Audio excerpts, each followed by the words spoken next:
Hi, I'm Sherry from Whole Circle Studio, and welcome to the Greenhouse Garden Block of the Month and Sew Along. I'm so happy that you're joining us.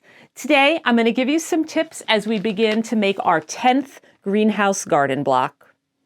This month's block comes together very similar to the past blocks, and there's no right or wrong way to foundation piece, but this month I thought I'd show you how I typically paper piece in an assembly line type of way.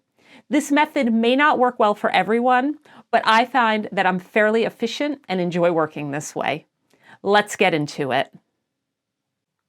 This month's block comes together very similar to the past blocks.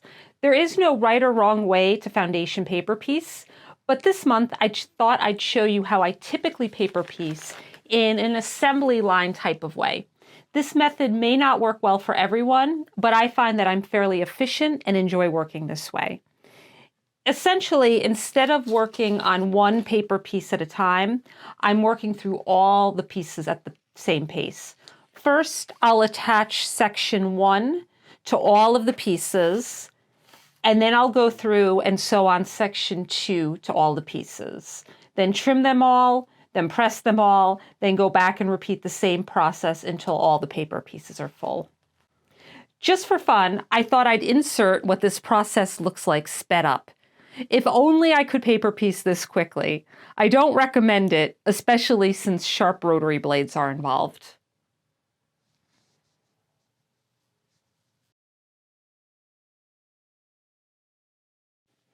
I can't wait to see your blocks come together. Thanks again for being here and for sewing along with us. I'll be back next month with even more tips. In the meantime, be sure to share your progress on Instagram using the Greenhouse Garden hashtags found on the pattern, and tag me so I'm sure to see what you're working on. Or I'd love for you to email me photos of your block. My email address can be found in the pattern. See you next month, and happy sewing!